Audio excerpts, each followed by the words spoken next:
Allez, 18h30 passé, on démarre par l'appel. Donc, Cantourné Gérald, présent. Claire Péchel. Présente. Florian Grenier. Présent. Anne Drogo, pouvoir à Alain Fernandez, elle est au conseil d'école de Fur, de l'école de Fur. Brahim Sadi. Présent. Adamski Dolores. Présent. Fernandez Alain. Martin René, pouvoir à Dolores Adamski. Pascal Lubin. Présent. Nadège Mancino. Présent.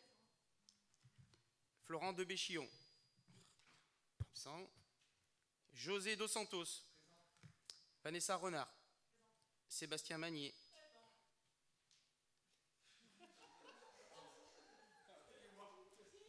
D'accord. Non mais...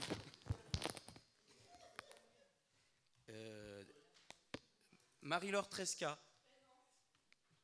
Tu t'occupes de Seb. Daubigny Marie-Emeline. Françoise Soulier. Damien Vinciguera. Laetitia Serpaggi. Éric Glénat. Franck Présumé. Clotilde Berthier. Stéphanie Bessé. Absente. Sébastien Ginesté, absent. Cédric Augier, absent. Jean-Charles Banquiri. Cluzel Nicole. Robert Pazero, pouvoir à moi-même. Et Jean-François Rimémeil.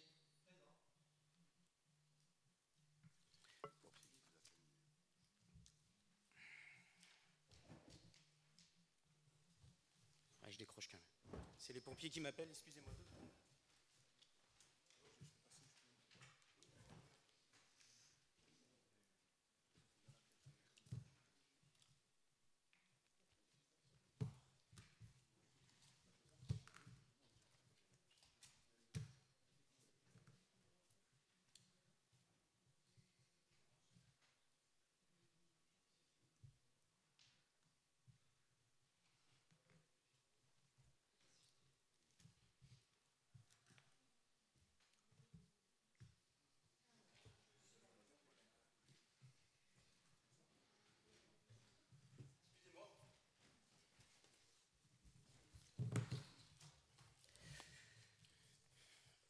Ok, donc le quorum est largement atteint. Les pouvoirs sont ici.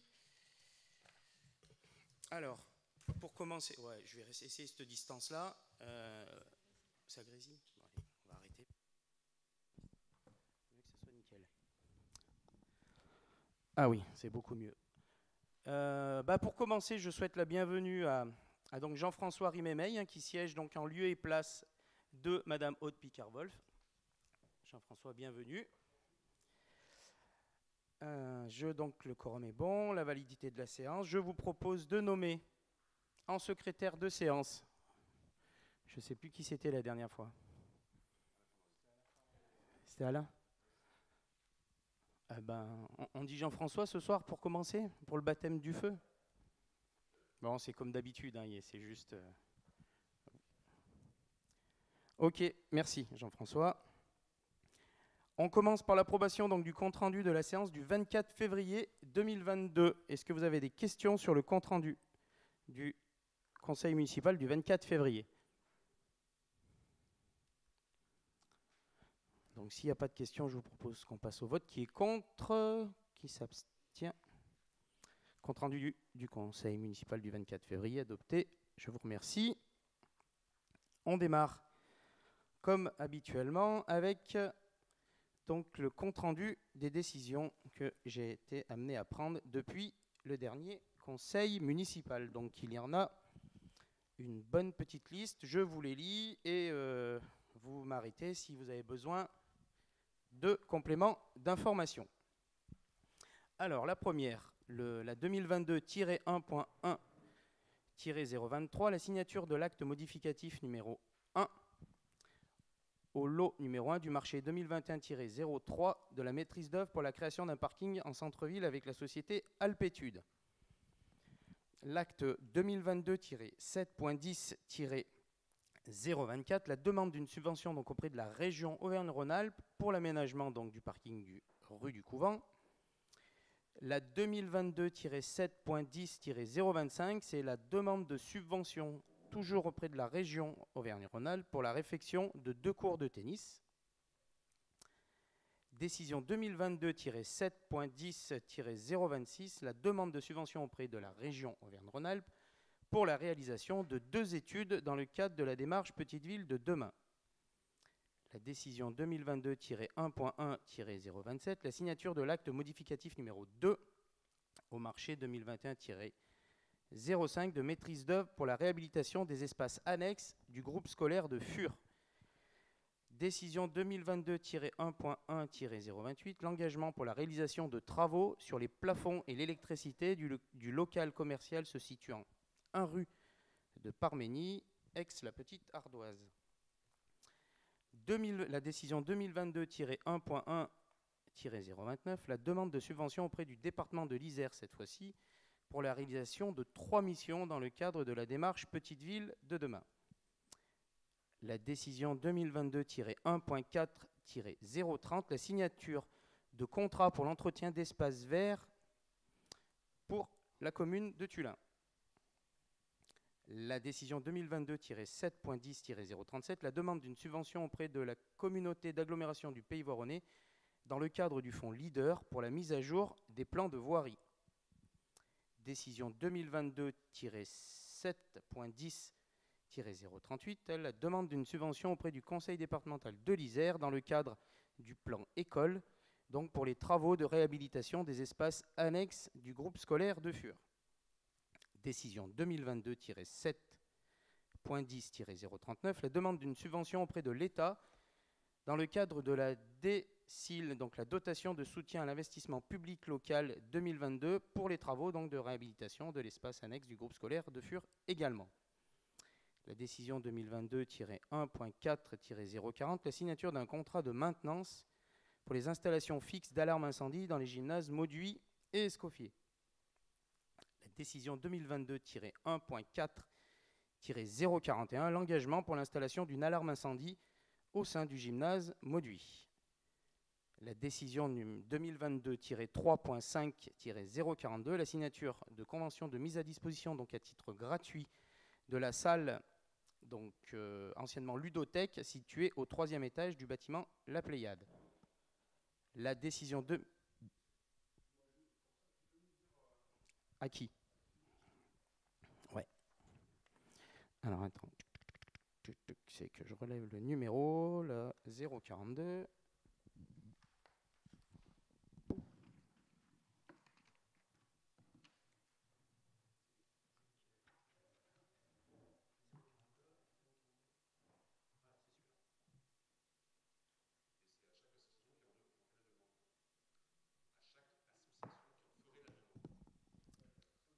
À chaque association qui en fait la demande. Ouais, il y aura bientôt vous, la MJC, pardon. Pardon. Oui. Il y a les Dynamiques, il y a Créabule, il y a plusieurs associations.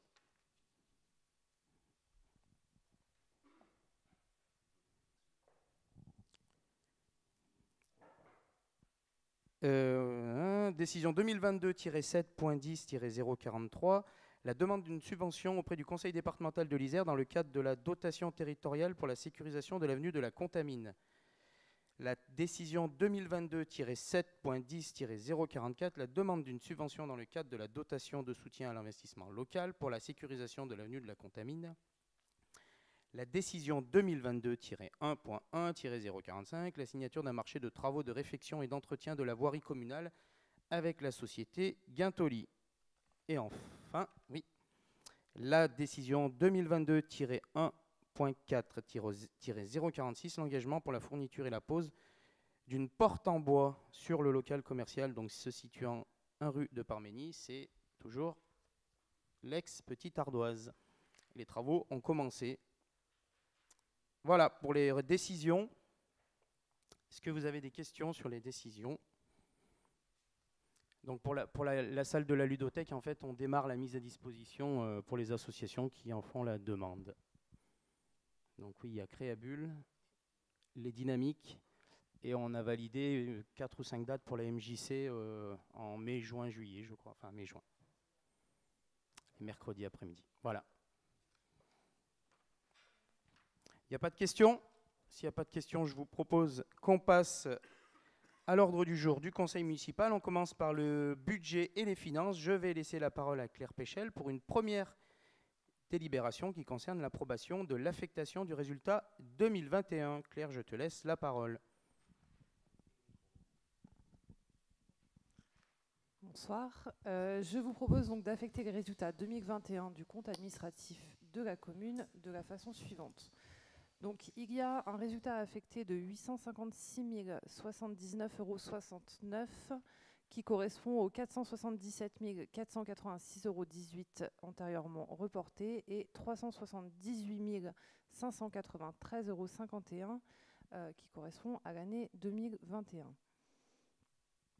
Donc, au niveau du solde d'exécution de la section d'investissement, donc au 31 décembre 2021, il était de 334 158,46 €. Donc, on enlève les restes à réaliser de 474 000 et donc le résultat d'investissement après les restes à réaliser est de moins 139 841,54 €.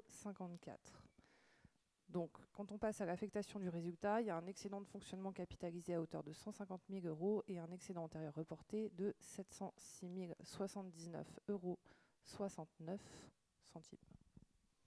Donc, je vous demande d'approuver l'affectation du résultat de cette année 2021 qui s'est écoulée. Tu peux garder la parole. Franck, est-ce que quelqu'un a des questions, pardon? Franck présumé, oui. Il faut penser que c'est enregistré, Franck.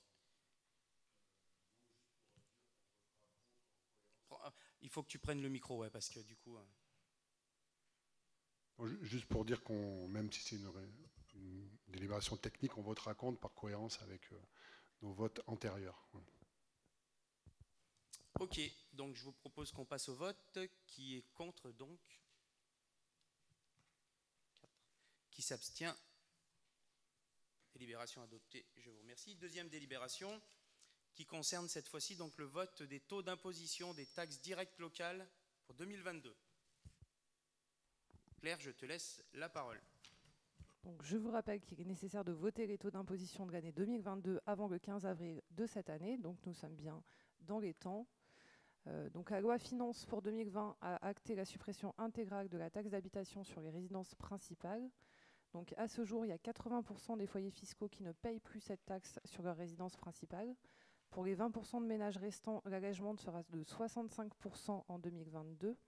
Et en 2023, donc la suppression définitive de la taxe d'habitation au titre de la résidence principale.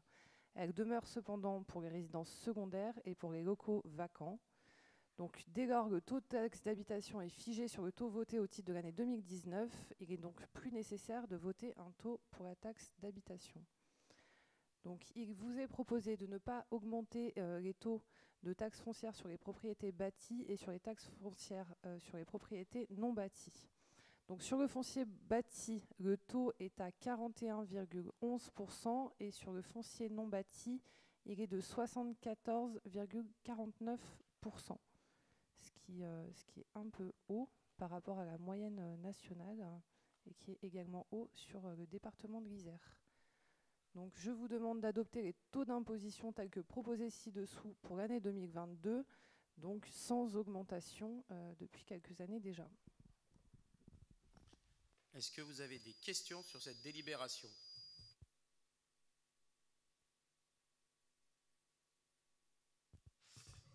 S'il n'y a pas de questions, je vous propose qu'on passe au vote. Qui est contre? Qui s'abstient? Délibération adoptée. Je vous remercie. Claire, on passe à la délibération suivante concernant cette fois-ci donc l'adoption du budget primitif 2022 avec les documents qui vous ont été fournis en annexe 1. Claire, je te laisse la parole. Donc, au préalable de cette délibération, je souhaiterais reprendre les éléments tels qu'ils ont été décrits lors du débat d'orientation budgétaire et que vous retrouvez dans le rapport d'orientation budgétaire disponible sur le site de la commune. Donc, le budget, c'est quand même un acte fondamental dans la gestion d'une commune. Ça détermine l'ensemble des actions qui seront entreprises par la ville cette année et ça matérialise la mise en œuvre du projet politique. Et il est nécessaire d'anticiper les années futures de la commune. Même si le budget ne se vote que sur un an, il a des conséquences sur les prochaines années. Ce budget nécessite de prendre en considération plusieurs axes. La situation financière tout d'abord de la commune, la situation du territoire aussi, notamment la communauté de communes et le département, le contexte national ainsi que le contexte international. Donc concernant la situation financière de la commune, on est face à une paupérisation quand même des finances communales depuis plusieurs années, avec des marges de manœuvre qui sont très limitées et des dépenses de fonctionnement qui sont toujours en hausse. Alors ces hausses, elles sont liées à plusieurs facteurs. Il y a la partie de report de mission de l'État qui est de plus en plus fort et qui pèse sur les collectivités locales. Et puis il y a aussi les projets politiques que nous mettons en œuvre qui ont des impacts budgétaires. Au niveau du Pays Voironnais, lors du vote du dernier budget qui a eu lieu il y a quelques semaines déjà, le Pays Voironnais a mis en œuvre une politique d'économie drastique sur l'ensemble des services communautaires pour tenter de préserver son budget de fonctionnement et de limiter son budget d'investissement. Donc à l'heure actuelle, à chaque échec des institutions publiques, l'heure est à l'économie à court terme pour préserver les possibilités à plus long terme. Au niveau du contexte national, il est également incertain, encore plus en période électorale, avec des effets d'annonce, notamment l'annonce de la hausse du point d'indice des fonctionnaires, qui va être portée par les collectivités et sur lequel il n'y a pas eu d'enveloppe pour l'instant qui a été allouée par le gouvernement pour mettre en œuvre ces décisions qui arrivent très prochainement. Au niveau du contexte international, donc on fait suite aux crises sanitaires, économiques et géopolitiques qui donnent peu de perspectives claires sur l'économie. L'inflation est en hausse, le coût des matières et des énergies est en train d'exploser. Ça a des conséquences pour les ménages, c'est largement relayé dans les médias, mais il ne faut pas oublier que ça a aussi des conséquences sur les collectivités, tant sur la partie fonctionnement pour la partie énergie et carburant, mais aussi sur le coût des matières premières quand on entreprend des projets. Tous ces éléments tendent à indiquer beaucoup d'inconnus sur cette année 2022. Donc le budget primitif qui est proposé devra faire l'objet de beaucoup de surveillance face à l'ensemble de ces inconnus. Donc c'est qu'une hypothèse budgétaire, mais ça doit être ajusté au fil de l'année pour anticiper, suivre et se garder des marges de manœuvre sans faire peser l'intégralité des dépenses imprévues ou des hausses sur le patrimoine de la commune. Donc bien évidemment, une équipe municipale n'a de sens que lorsqu'elle met en place son projet politique, mais elle se doit en responsabilité de tenir compte du passif et de l'avenir et de piloter au plus juste. Donc le budget qui est proposé ce soir, il respecte les 5 critères d'éligibilité, l'annualité, l'unité, l'universalité, l'antériorité et l'équilibre. Bon, les chiffres, c'est assez têtu. Ça peut être rébarbatif pour certains, mais je pense qu'il est nécessaire d'en détailler un petit peu.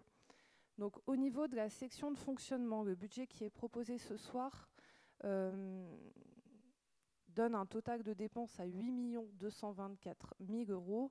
Donc la même chose en recettes de façon à ce qu'il soit équilibré. Donc il faut noter qu'il y a une dégradation des recettes de fonctionnement par rapport aux précédentes années et une hausse des dépenses de fonctionnement donc à plus 3% par rapport à l'année dernière, plus 7% par rapport à 2019 qui est une année de référence un petit peu plus normale si je puis dire. Donc il y a 500 000 € de dépenses de fonctionnement qui est prévue en plus, avec une masse salariale qui se stabilise à 4 256 000, ce qui fait quand même une augmentation de 300 000 € depuis 2019, sur lesquels il faudra être vigilant sur l'augmentation du point d'indice des fonctionnaires qui n'est pas encore totalement compensé par l'État. Sur les charges à caractère général, on est sur une hausse également qui est liée au secteur de l'énergie principalement et du carburant, sans rentrer dans le détail de l'ensemble des chapitres.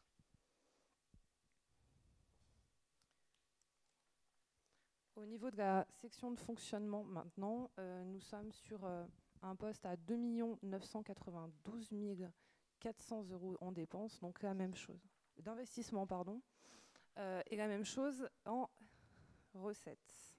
Donc avec un certain nombre de projets d'investissement qui sont prévus au budget. Alors je vous propose qu'on les balaye quand même un petit peu sans rentrer dans le détail. Il y a toujours des projets dans le sport, donc il y a le projet de réfection des cours de tennis, vous l'avez eu en avant-goût dans les décisions du maire. Il y a un petit peu de travaux qui sont faits sur gymnase et piscine, ainsi que sur le stade, notamment sur les abords de la maison des associations. Au niveau du scolaire, il y a un gros poste qui correspond au plan école avec la construction d'un bâtiment en annexe sur le groupe élémentaire de Fures pour un montant de 393 000 €, mais avec une recette à hauteur de 180 000 € en face. Sur les voiries, donc, il y a diverses opérations. Il y a un petit peu d'investissement qui est fait sur de la sécurité, sur le cimetière, sur l'opération Philae. À noter un projet de point d'apport volontaire à hauteur de 83 000 € qui est porté par la commune et par le Pays Voironnais, avec une subvention de 36 000 € qui est associée à ce projet. Donc la vidéoprotection, avec bon espoir que ça aboutisse cette année, donc avec 170 000 € qui sont investis par la commune et 30 000 € de recettes associées à ce projet. 330 000 € d'aménagement et de sécurisation des voies structurantes avec une recette de 60 000 €. Petite Ville de demain, 310 000 € et 40 000 € de recettes. 78 000 € qui sont alloués à l'éclairage public. Un peu de budget participatif dont vous avez vu passer les communications sur les réseaux. Des travaux de voirie, il y a toujours une enveloppe qui est dédiée aux voiries. Un petit peu d'investissement qui est fait sur le cinéma et l'école de musique à hauteur d'un peu moins de 15 000 €.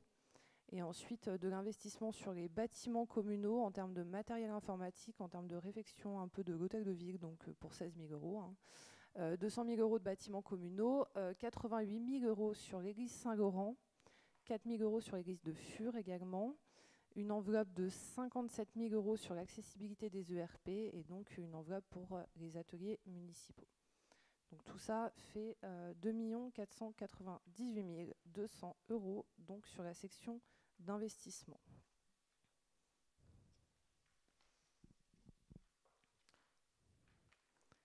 Donc si on se penche un petit peu sur les indicateurs qui sont clés, quand on parle du budget de la commune, on parle beaucoup de chiffres, mais ce qui est important, c'est les indicateurs associés. Donc on a une épargne brute qui est en dessous des 100 000 €, donc une épargne nette qui est négative pour la première fois, et avec une capacité de désendettement qui passe un peu plus de 35 années.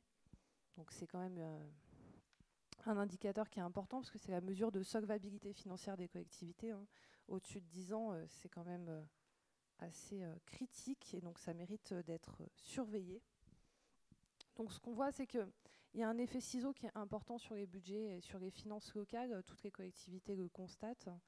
Et il faut qu'on soit vigilant sur ce budget, de le suivre et de ne pas laisser la place aux dépenses imprévues et de suivre avec attention le contexte international qu'il y a en ce moment et les hausses des différentes matières et énergies.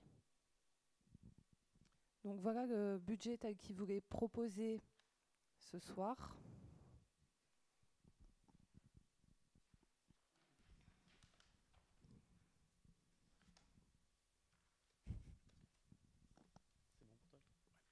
Alors, merci Claire pour la présentation. Juste, donc, on avait eu l'occasion d'en discuter lors du débat d'orientation budgétaire le mois dernier.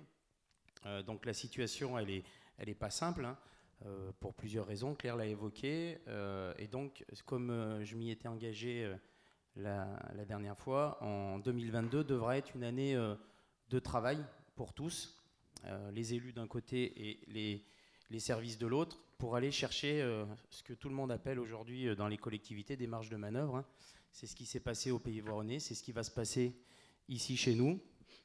Voilà, de plus en plus de missions nous sont attribuées sans avoir de recettes en face. Donc forcément, à un moment donné, ça passe plus. Donc on devra se réinterroger, ce que j'ai dit la dernière fois, sur certaines missions obligatoires que nous devons, de service public, et puis de missions facultatives sur lesquelles nous pourrons peut-être un peu moins être présents ou plus présents. Donc un gros travail est déjà mis en place au niveau des services, au niveau des directeurs de pôle, pour travailler sur, dans un premier temps, l'optimisation de la masse salariale, des charges de personnel, avec un objectif de diminuer si possible d'ici la fin de l'année, mais à minima d'optimiser. Et c'est ce qui s'est déjà passé sur un service ou deux, où il y a eu reclassement en interne pour éviter de créer des emplois. En tout cas, il n'y en aura pas sur 2022. Il y en a eu un net sur 2021, beaucoup de remplacements sur 2021, beaucoup de doublons de départ à la retraite. Une situation Covid qui a généré des heures sup. Exemple, janvier 2021, en un mois, le service Périsco, c'est 200 heures sup pour assurer le service public. Voilà, donc à un moment donné, qu'est-ce qu'on fait? Est-ce que... J'ai dit quoi? 2021, pardon, janvier 2022. Voilà, c'est juste un exemple. 200 heures sup, donc là, on n'a pas fait du tout appel à adéquation, donc on a pris en charge en interne l'accueil des enfants, et ce qui fait, voilà, 200 heures sup supplémentaires. Donc voilà, il y a de plus en plus de choses à faire avec de moins en moins de moyens, donc il va falloir travailler, alors, comme je disais, à la fois les services et puis les élus. On va faire des groupes de travail, tout le monde sera invité à venir participer et se réinterroger, comme j'ai dit tout à l'heure, sur certaines missions avec l'objectif de faire des économies d'ici fin 2022. Voilà, moi j'ai fini. Si vous avez... Claire, pardon, Claire, je te laisse la parole. Et après, on vous laisse la parole. Alors, ce budget donc a été présenté en commission ressources la semaine dernière.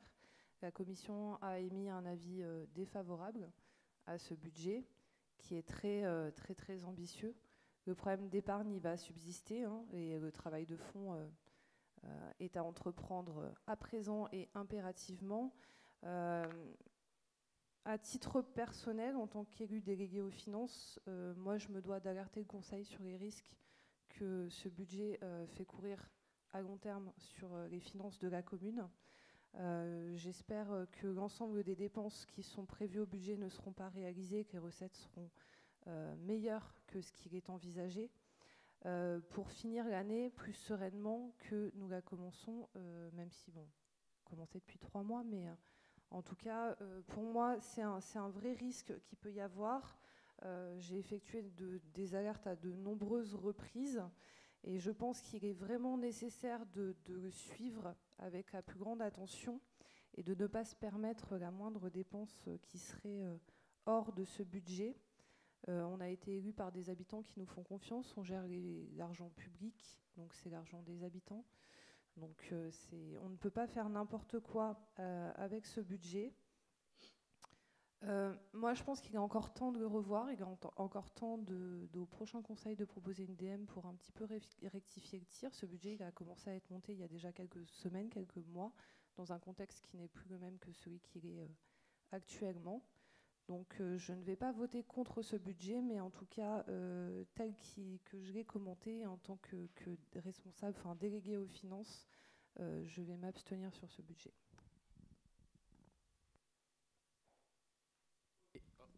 Ok, merci Claire. La parole à ceux qui veulent la prendre. Je vais la prendre alors. Allez, Éric Glénat. Donc merci pour votre franchise à tous. Donc on n'est pas surpris de toutes ces remarques, hein. Et donc moi je ne vais pas garder le suspense trop longtemps. Je vous annonce que nous ne voterons pas ce budget. En conscience, nous ne pouvons pas cautionner un budget qui conduit notre commune vers des lendemains difficiles. Nous sommes conscients que dans la période actuelle, l'exercice est compliqué, mais les choix et les arbitrages faits dénotent une dérive incontrôlée.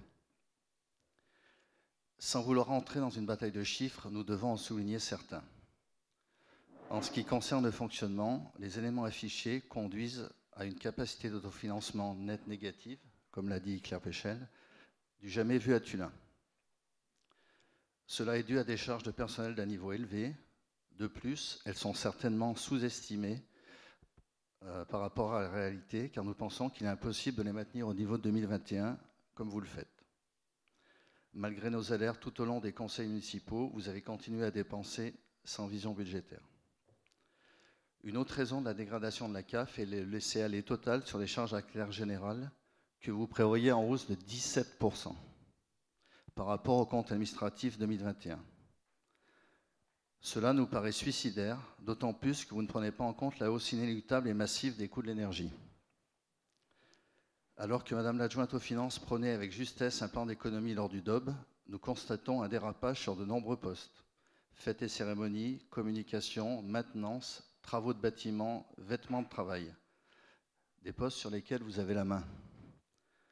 Petit aparté sur les vêtements de travail, nous espérons que cela n'est pas la conséquence du changement de logo, alors que vous nous aviez annoncé que cela n'aurait aucun coût induit.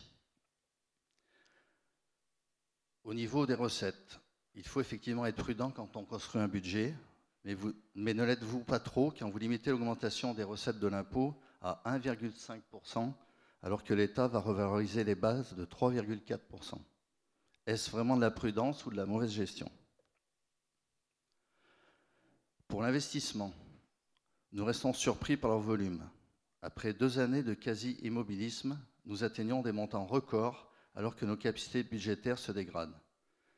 Cela conduit à un recours à l'emprunt important qui ne va pas manquer d'impacter notre capacité de désendettement. Et nous apprenons avec stupeur que nous sommes à 35 années alors que le seuil critique est à 12 ans. Donc nous sommes 3 fois plus élevés que le seuil critique. Nous avons bien entendu aussi lors du DOP par Mme Péchel que nous ne ferions certainement pas l'intégralité des opérations affichées. Pourquoi les afficher alors? Il faut donc s'interroger sur la pertinence de certaines opérations.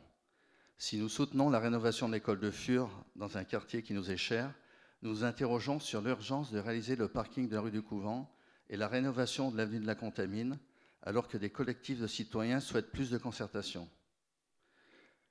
Notamment, il nous paraît raisonnable de différer les travaux de la Contamine en attendant d'être fixés sur l'emplacement définitif du collège.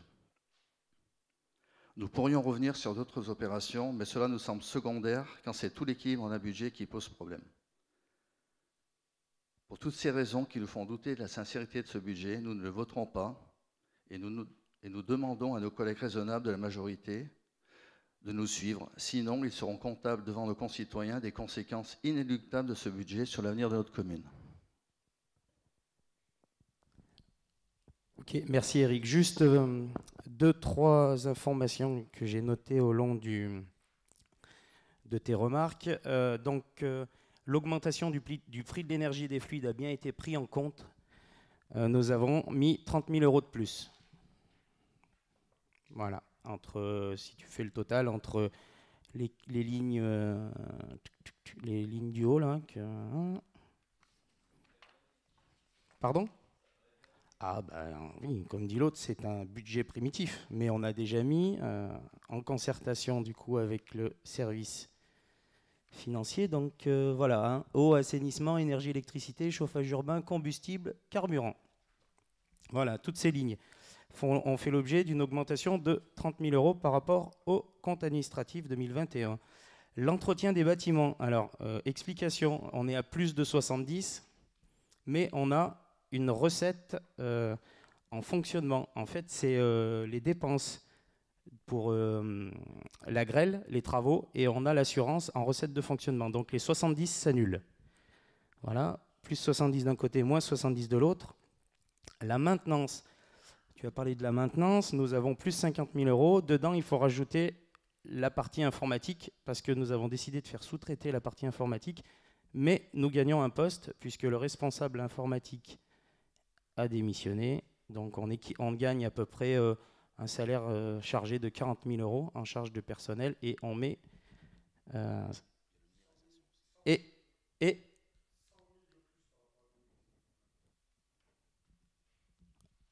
à 2019. Ah oui, non. Et on a 10 000 € de numérisation aux formalités administratives. On n'a pas vu la ligne assurance, mais c'est important quand même de la commenter aussi, parce que celle-là, on est à plus 80 000 €. Et ça, c'est dû à la sinistralité aujourd'hui suite à la grêle, c'est-à-dire que l'assurance a pris 80 000 €.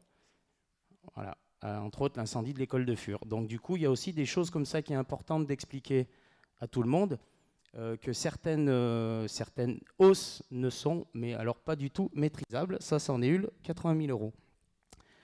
Tu as parlé des fêtes et cérémonies, je ne sais pas trop pourquoi du coup, parce que le budget est pour moi identique. Chose importante à savoir aussi, le CCAS, hein, donc vous savez que nous versons une subvention au CCAS pour le fonctionnement. Et suite à certainement à la période un peu Covid et aux difficultés de gestion en fait, de la crise sanitaire, qui est des remplacements, des gens malades, toujours pour assurer le service public, hein, entre autres de la petite enfance et de la solidarité, le CCAS, cette année, nous contraint à verser 65 000 € de plus. Voilà, donc c'est ce que je disais tout à l'heure. On est d'accord sur le constat, il faut qu'on fasse attention, on en est tous bien conscients. On ne prend pas conscience de ça au mois de juin, on prend conscience de ça tout de suite. L'indicateur est clairement pas très bon, on ne peut pas dire l'inverse, hein, mais c'est un indicateur. Et il fait son rôle d'indicateur, c'est-à-dire qu'il nous dit qu'on n'est pas bon pour le moment. Donc on va travailler sur 2022, comme je l'ai dit tout à l'heure, avec l'objectif de faire des économies, comme vous avez essayé de le faire vous aussi en votre temps. Voilà, pour répondre à quelques questions. Est-ce qu'il y a d'autres questions sur ce budget primitif 2022 ? Franck, je te laisse la parole. Je ne vais pas revenir sur tout ce qu'a dit Eric. Je voudrais que tout le monde prenne bien conscience qu'on ne va pas dans le mur, on est déjà dans le mur. Claire Péchel l'a dit. Je crois que la commission aussi l'a dit. On peut pas. Moi, j'étais à la commission. On a bien débattu. D'ailleurs, je remercie pour la transparence des chiffres, hein, qui est bon. Alors, même si je les ai découverts le jour de la commission, mais après, on a pu regarder un peu avec notre équipe les chiffres un peu plus précis. On ne peut pas rentrer. Là, on est en conseil municipal. On ne va pas rentrer dans les chiffres précis. Il y a effectivement des postes de dépenses qui ne sont pas maîtrisables. Tu as cité les assurances, c'en est une. Mais il y a beaucoup de postes qui sont maîtrisables et c'est très très inquiétant. Et je veux dire, je ne veux pas en rajouter beaucoup, mais prenez quand même conscience que quand vous avez la commission finances qui donne un avis défavorable au budget, à une grosse majorité des gens présents, c'est un signe important. Alors j'entends que Claire Péchel ne va pas voter contre son budget. Je pensais bien qu'elle n'irait pas jusque-là. Et je pense que dans votre équipe, vous avez dû faire ce qu'il fallait pour ne pas voter contre. Mais même si vous vous abstenez, pour certains d'entre vous, vous êtes comptable de ce budget. Alors c'est un peu facile de dire on vote un budget et puis on va le changer le conseil municipal d'après. Pourquoi on ne le change pas ? Il fallait le changer maintenant. On est au mois de mars. Vous êtes aux affaires depuis 2 ans. Donc, on entend des discours depuis 2 ans. On va faire ci, on va faire ça, on va faire des économies. On va vous montrer un petit peu comment on gère une commune. Donc déjà, je sens un peu moins d'arrogance qu'au début du mandat. Ça, c'est plutôt bien. Mais je veux dire, il ne suffit pas de l'annoncer. Il faut le faire. On vous alerte depuis le début du mandat, ce n'est pas pour vous embêter. C'est que, et Claire Péchel l'a bien dit, c'est l'argent des contribuables. Vous n'aurez plus de marge de manœuvre. Et je l'ai dit au moment du DOB en commission, la seule marge de manœuvre que vous aurez, c'est d'augmenter la fiscalité au bout d'un moment. Et encore, c'est une marge de manœuvre qui est très faible maintenant, avec uniquement la taxe foncière. Donc nous, on attend des actes voilà. Aujourd'hui, on est dans le mur. Il faut que tout le monde en soit bien conscient. Voilà. Oui, Claire. Alors, j'ai peut-être pas été très claire dans mon abstention. Je pense que sur un vote, il y a 2 choses. Le fait de voter contre un budget signifie aussi voter contre un projet, voter contre une équipe. Je fais quand même partie de l'équipe majoritaire. Hein, on a été élu pour un projet. Il y a de jolis projets à mener. Mon abstention est juste un signal d'alarme auprès de l'ensemble du conseil municipal pour dire qu'il y a des choix qui sont, à mon sens, plus drastiques à faire. Il y a des actions correctives à faire sur ce budget pour le mener à terme. Il y a peut-être des projets qu'il faut étaler, qu'il faut reporter pour éviter... nous, on est de passage, hein, on est là le temps d'un mandat. Mais en tout cas, il ne faut pas que l'on fasse n'importe quoi avec l'argent public. Donc c'est juste un signal d'alarme que je lance. Et moi, je pense qu'avec des actions correctives, qu'avec un très bon suivi à la loupe de chacune des dépenses publiques, il est encore possible de limiter la casse. Mais je reconnais qu'il s'agit de casse à limiter. et pas de grandes économies à faire et que les marges sont très limitées. Voilà, mais je me dois d'être responsable.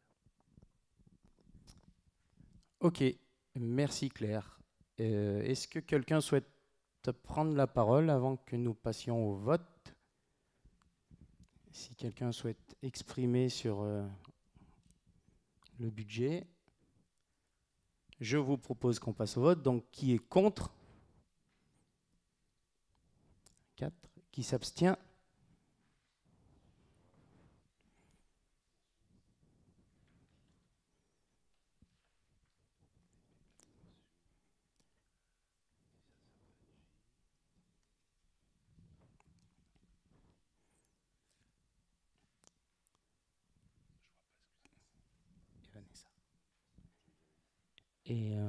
Et qui, donc, budget primitif 2022 adopté. Est-ce que certains veulent prendre la parole, comme Claire l'a fait, et a expliqué son vote?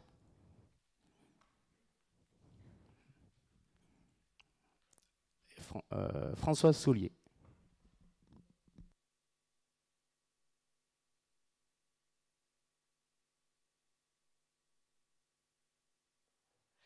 Oui, donc comme Claire Péchel l'a mentionné, effectivement, nous faisons partie de la majorité, donc compliqué de se dire qu'on va voter contre un budget qu'on souhaite arriver à l'équilibre à un moment donné pour pouvoir faire des projets. Par contre, effectivement, il faut vraiment arriver à redresser la barre, et d'où le fait de cet abstentionnisme ce soir. Donc on est conscient de la gravité entre guillemets, de la situation, et je pense qu'il est encore possible de faire quelque chose, comme Mme Péchel l'a dit. Par contre, il faut vraiment faire vite et s'atteler à la tâche. Voilà. On est bien d'accord. Est-ce qu'il y a d'autres prises de parole? Pas d'autres prises de parole?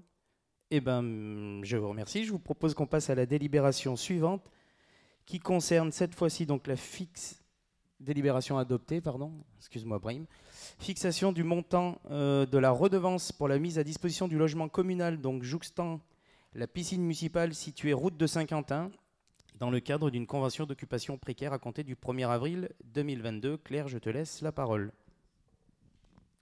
Donc, je vous informe qu'un logement communal de type T4, F4 ça ne se dit plus, d'une superficie de 108,50 m², donc situé route de Saint-Quentin à Turin, peut être mis à disposition.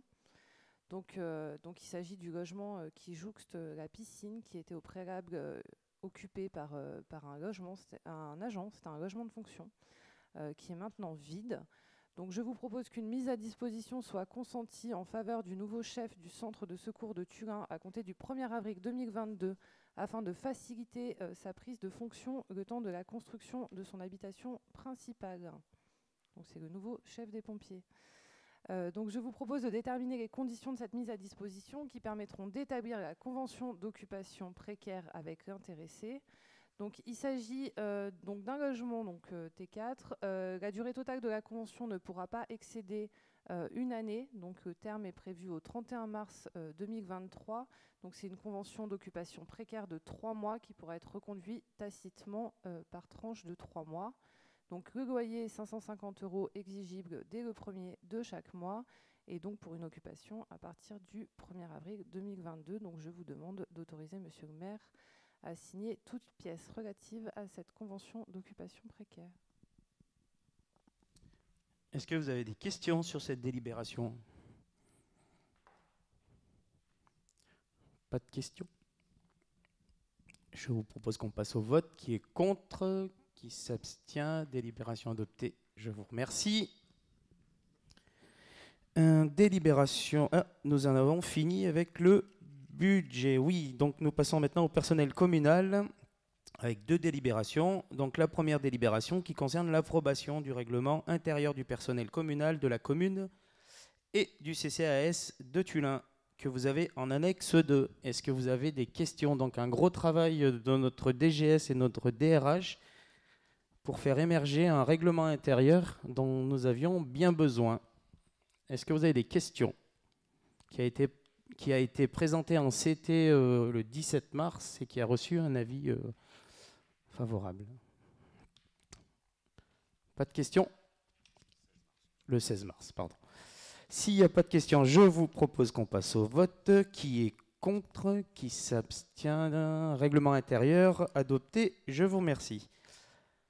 La délibération numéro 6 concerne donc la mise à jour du tableau des effectifs. Donc je vous précise que dans le cadre donc, des recrutements qui ont été faits jusqu'à maintenant, les remplacements des départs à la retraite et des retours de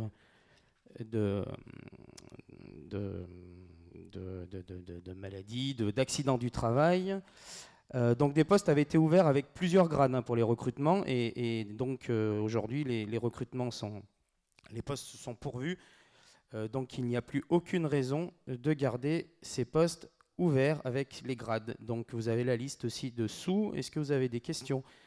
Voilà, donc juste pour des explications, pour la DGS, en fait, on avait ouvert plusieurs grades pour permettre d'avoir plusieurs grades, plusieurs personnes qui candidatent avec des grades différents. Pour les formalités administratives, même chose. Commerce et sinistres, assurance, même chose. La police municipale, le pôle du vivre ensemble, le pôle du cadre de vie, encore une fois la police municipale. Donc tous ces emplois sont supprimés. Voilà, c'est une mise à jour, c'est un toilettage. Est-ce que vous avez des questions? On a maintenant donc un autre tableau là concernant donc la modification du tableau des effectifs. Donc sur le pôle du vivre ensemble, on a la suppression d'un emploi, temps complet adjoint technique territorial, est remplacé par un temps complet adjoint d'animation territoriale.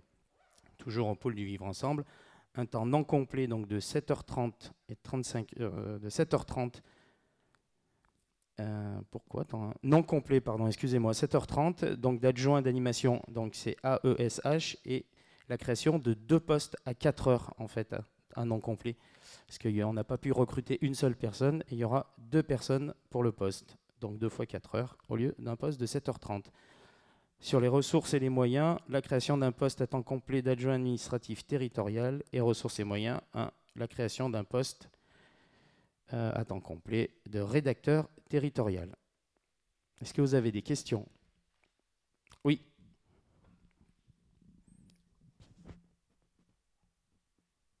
Oui, une petite question concernant donc toujours la lecture de ce tableau pour les effectifs entre les suppressions et la création. Vous confirmez? Oui. Vous confirmez qu'il n'y a pas de création de poste? Non. Alors que la lecture, quand on voit comme ça le tableau à froid, oui, on voit qu'il y a des créations, mais il n'y a pas de suppression, puisque normalement c'est une balance, on devrait avoir moins et plus. Alors, oui. Donc juste pour être sûr, pour l'entendre oui, de votre voix... Il y a une création de poste AESH. Donc il y a bien de la création de poste. Mais il y a poste, une suppression à 4 heures l'un, donc 2 fois 4 heures, et une suppression d'un poste à 7h30. Donc il y a une création d'une demi-heure, si vous voulez. C'est les 2 dernières lignes, moi.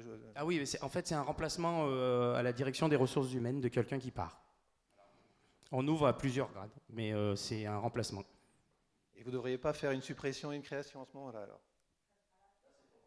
C'est pour le recrutement. Et donc, on refermera tout après. D'accord. Voilà. C'est juste pour se permettre d'avoir plusieurs profils. Oui, enfin bon, voilà.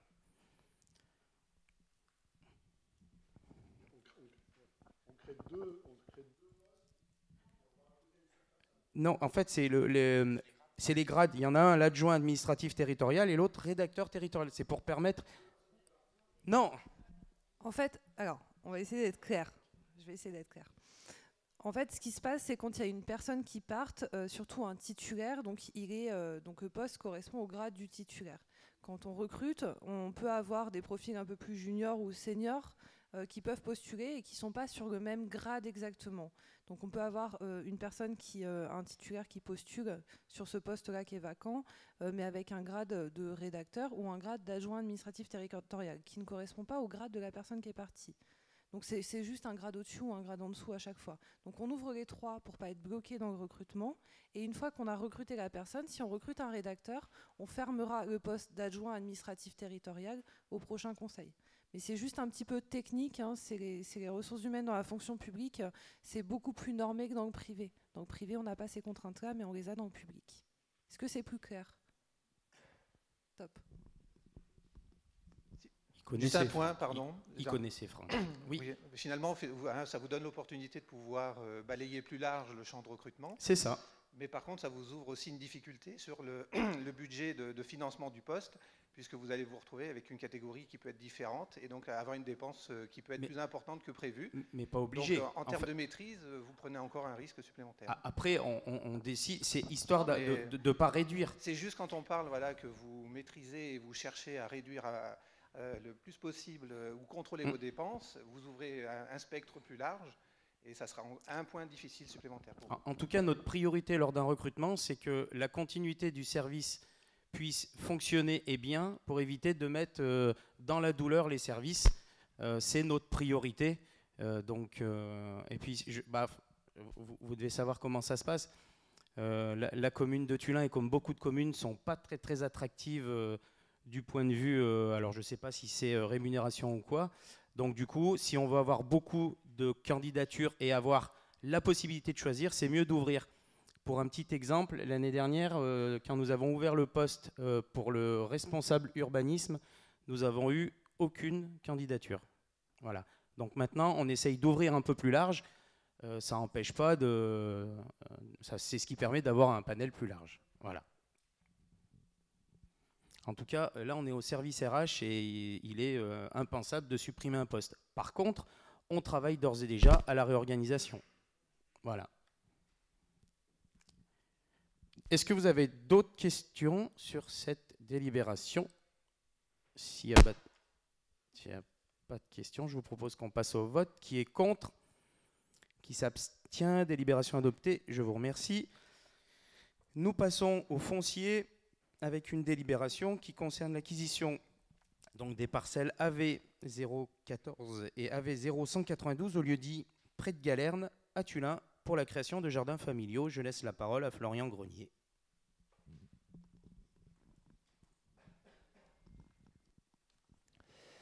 La commune est déjà propriétaire de la parcelle AV 0015 au lieu-dit près de Galerne. La commune souhaite faire l'acquisition de 2 parcelles situées à proximité immédiate, à savoir les parcelles AV 014 de 9970 m² et AV 0192 de 547 m² appartenant aux œuvres pontificales missionnaires. La municipalité a en effet la volonté à terme d'installer sur ces parcelles des jardins familiaux. La commune de Tullin et les œuvres pontificales se sont mis d'accord sur un prix de cession fixé à 2 500 € en lien avec les évaluations de la SAFER.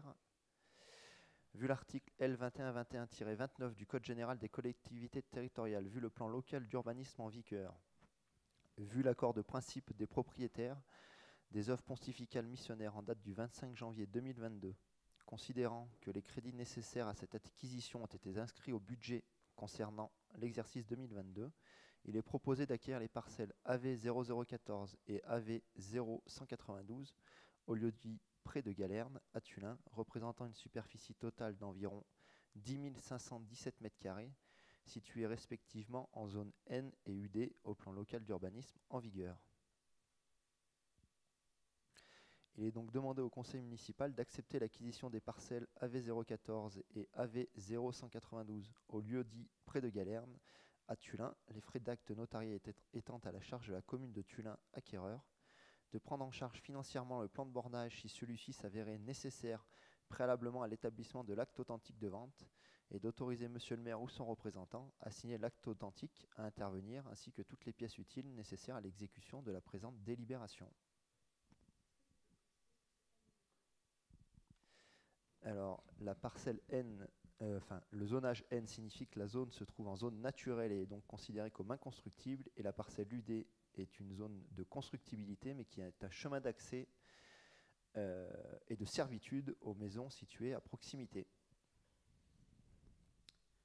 Est-ce que vous avez des questions sur cette délibération?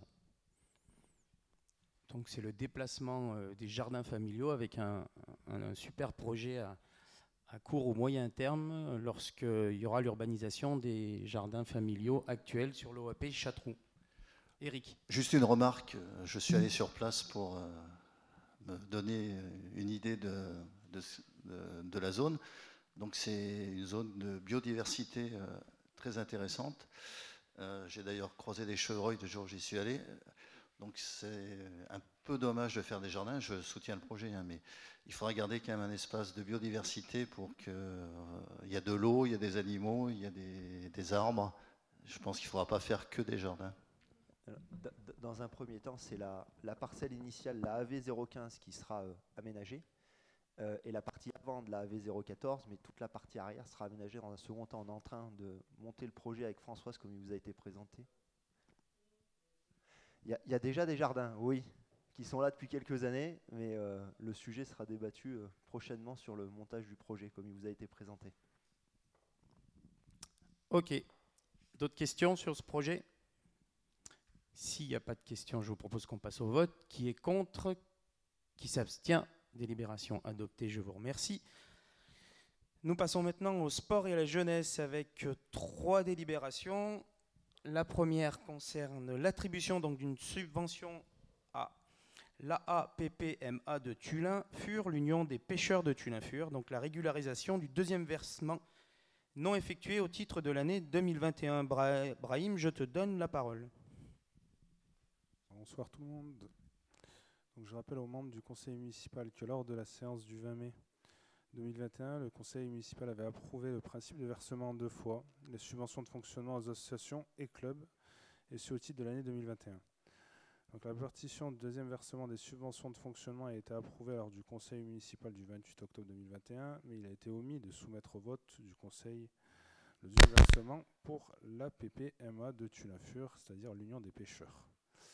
Aussi, afin de corriger cette erreur, je vous demande et j'invite le conseil municipal à délibérer, à se prononcer sur le montant de subvention qui est présenté ci-dessous, à savoir un deuxième versement qui est donc de 425 € et qui serait attribué à la PPMA. Donc, compte tenu de la clôture de l'exercice budgétaire 2021, les crédits nécessaires ont été inscrits au budget au titre de l'année 2022.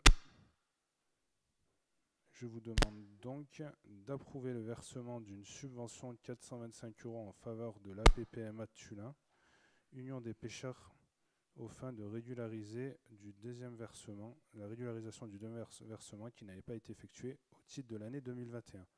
Donc voilà, la PMA, je veux juste rappeler quand même, féliciter leur travail. C'est quand même un gros boulot qu'ils font, c'est pas uniquement de pêcher, etc.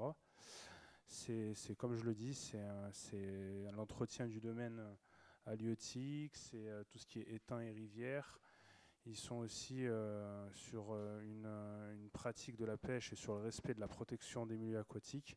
Et c'est l'entretien des étangs et des rivières, le nettoyage, le débroussaillage et l'élagage. Et là, vous allez voir très prochainement, puisque ça demandait à être mis en lumière, ils se sont occupés d'élaguer et de débroussailler aux étangs de la Troussatière plusieurs arbres. Voilà.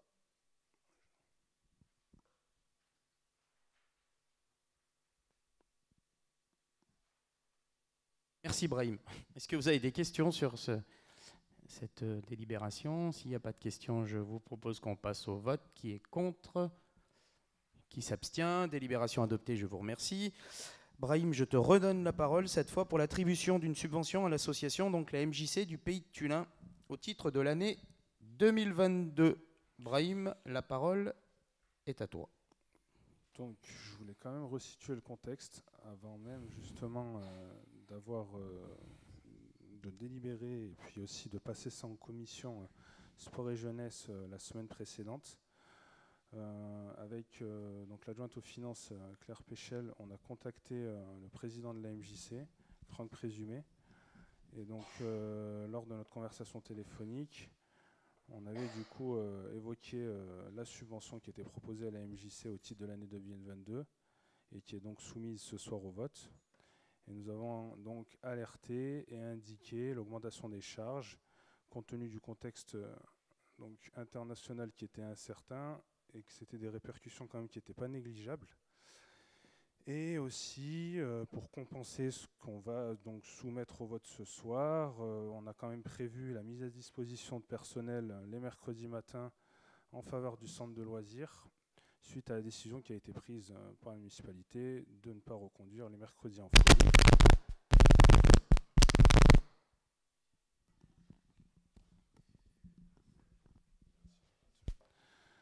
Et donc je disais de ne pas reconduire les mercredis en folie à partir du mois de septembre. Donc il y aura aussi un cours de réflexion, un travail qui sera élaboré entre les techniciens des deux structures. Et donc on travaillera en relation étroite pour justement mettre en place des animations et développer la vie locale. Et la MJC s'engagera aussi à explorer d'autres possibilités de ressources financières ou autres. Et je pense que problème avec moi et ma voix. J'ai un timbre, peut-être mon pacemaker. Voilà. Je vais aller vite. Du coup, je vais juste resituer le contexte. Et donc derrière, j'informe donc les membres du conseil municipal que la convention générale et d'objectifs entre la commune de Tullin et l'association MJC du Pays de Tullin en date du 12 janvier 2022 prévoit dans son article 2.2 le montant de la subvention et les conditions de paiement. Aussi, j'invite le conseil municipal à délibérer à se prononcer sur le montant de la subvention annuelle de fonctionnement, à savoir un montant attribué de 161 000 €. Il est donc précisé que le versement de cette subvention sera effectué conformément aux modalités et au calendrier énoncé dans l'article 2.2 susvisé. Je demande donc au conseil municipal de fixer le montant global de l'enveloppe de la subvention de fonctionnement en faveur de l'association MJC du Pays de Tullin à 161 000 €, et ce au titre de l'année 2022. Merci Brahim. Est-ce que vous avez des questions, Franck? Non, Eric. Juste une petite remarque, je pense qu'il y a une petite erreur dans la délib. L'article 2 ne prévoit pas le montant de la subvention. Mais là, c'est écrit que l'article 2 prévoit le montant de la subvention et les modalités de paiement. Je l'avais déjà dit en commission. Il n'y a pas le montant, Eric. Il est précisé que le versement de cette subvention sera effectué conformément aux modalités et au calendrier. Je parle de la rédaction de la délibération. Non, mais ça, c'est l'autre, c'est celle d'après, c'est la 10. Là. Ah ouais, d'accord, c'est la même chose. L'article 2.2 ne prévoit pas le montant de la subvention. Ok, c'est parce que c'est un copier-coller de la 10. Le montant, je pense qu'il est discuté chaque année. Oui. Donc la délib n'est pas tout à fait correcte. Très bien, bonne remarque. Ouais. Effectivement, je confirme, c'est que les modalités de paiement. D'autres questions, Franck? J'espère juste que ça permettra quand même de verser la subvention. Juste pour dire que je ne participerai pas au vote, évidemment. Bien sûr. Que ce soit bien noté, s'il vous plaît. Nous l'avions anticipé. D'autres questions sur cette délibération? S'il n'y a pas de délibération, je vous propose qu'on passe au vote. Qui est contre? Qui s'abstient? Et délibération adoptée. Nous allons donc pouvoir déclencher le premier acompte rapidement. Délibération suivante concernant cette fois-ci l'attribution d'une subvention exceptionnelle à l'association sportive, culturelle et sociale de Montaut. Brahim, je te laisse la parole à nouveau. J'informe les membres du conseil municipal de la réalisation de 2 structures en osier sur le parc du Clos des Chartreux, fait par l'association ASCSM, donc qui est l'association sportive, culturelle et sociale de Montaut. Donc il a été convenu avec ladite association le versement d'une subvention à cette fin. Donc, je ne sais pas si certains ne l'ont pas vu. Au fond de l'aire de jeu, il y a donc 2 structures en osier qui ont été créées. Et c'est aussi important de le préciser, en plus de la structure, il y a eu quand même une formation qui a été faite à destination des services techniques, plus précisément à Espace Vert, qui seront donc probablement en capacité de pouvoir reproduire ça sur d'autres sites. Donc voilà. Et donc, j'invite le conseil municipal à délibérer, à se prononcer sur le montant de subvention présenté ci-dessous, à savoir 300 € à l'association ASCSM. Il est donc précisé que les crédits nécessaires ont été inscrits au budget de la commune au titre de l'exercice 2022. Je demande donc d'approuver le versement d'une subvention exceptionnelle de 300 € en faveur de l'ASCSM suite à son intervention Clos des Chartreux pour l'installation de 2 structures en osier. Françoise, est-ce que tu veux donner plus de détails sur le projet que tu as porté? S'il te plaît. Oui, alors, donc en fait, l'association sportive, culturelle et sociale de Montaut regroupe plusieurs groupuscules, on va dire, dont un groupe de vanniers. Donc je les avais contactés pour mener une opération dans le parc municipal et ils ont heureusement répondu favorablement. Ça a été une journée très très enrichissante pour tout le monde, aussi bien pour les membres de l'association que pour nos services techniques et les quelques personnes en plus qui sont venues assister à cette formation. Donc le but c'est que effectivement les services techniques s'investissent de ce savoir-faire et puissent éventuellement le reproduire à d'autres endroits dans le parc de façon à ce qu'on ait quelque chose de plus cohérent. Donc à voir comment les structures vont vieillir et comment nos citoyens vont les investir. Voilà. Oui, c'est des structures en osier vivant. Voilà, il était important de préciser, la délibération était un peu limitée dans l'idée du projet. Est-ce que vous avez des questions? S'il n'y a pas de questions, je vous propose qu'on passe au vote. Qui est contre? Qui s'abstient? Délibération adoptée. Je vous remercie. Nous en avons terminé avec l'ordre du jour de ce conseil municipal. Je vous propose qu'on passe aux questions orales. Est-ce que vous avez des questions orales? Franck, je te laisse la parole. Alors, la question va vous paraître anecdotique par rapport aux questions budgétaires, mais nous avons reçu un mail, je crois, de M. Gillet, nous incitant fortement à nous impliquer dans les élections, et donc avec voilà, des tableaux. Donc, notre groupe le fera, comme d'habitude, avec joie et allégresse.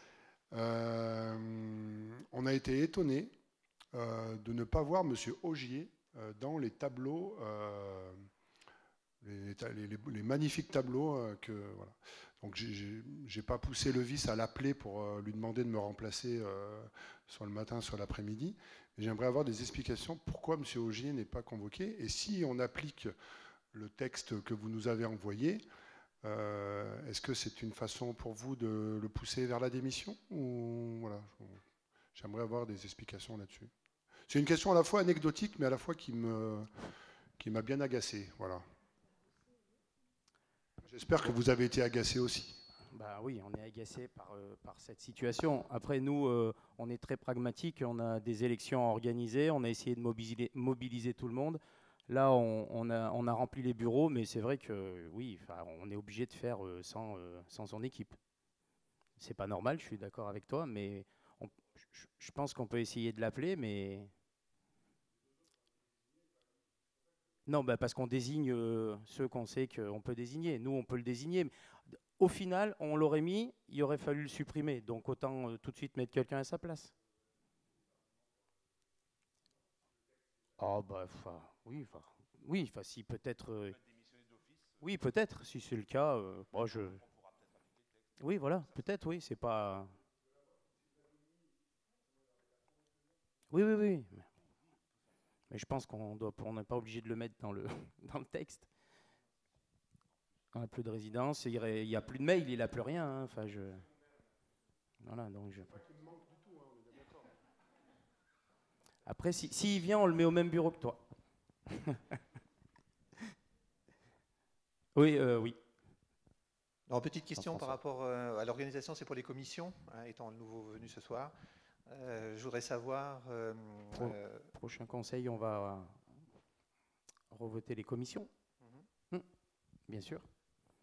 Donc, est-ce que, on en parlera, est-ce que vous remplacez directement Haute-Picard-Wolf ou on rebat les cartes de votre côté? Il faudra nous dire. C'est un remplacement. Ouais, c'est un remplacement. Ok. Ça, ouais. Voilà. Donc, on revotera les commissions au prochain conseil municipal du 28 avril.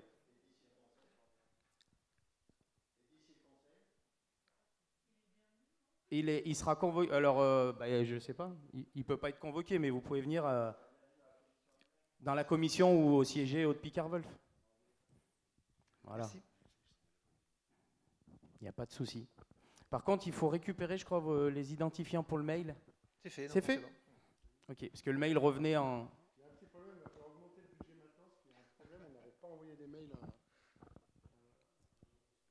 Si, il a récupéré là. Mais en fait, Non, c'est comme pour le tableau des effectifs, on doit faire le ménage dans les mails. Il y a encore des noms qui ont des mails avec des gens qui sont plus là depuis très très très longtemps. Un nettoyage à faire. D'autres questions orales ou pas d'autres questions orales? S'il n'y a pas de questions orales, je vous remercie. Je clôture donc ce conseil municipal et vous donne donc rendez-vous le 10 avril pour les élections, le 24 avril pour les élections et le 28 avril pour le prochain conseil municipal. Et entre-temps, les commissions où, oui, nous allons encore essayer de nous améliorer sur les dates, sur le respect des dates. Ah si, si, on a fait pire au début, maintenant on s'améliore. Allez, bonne soirée à tous, merci.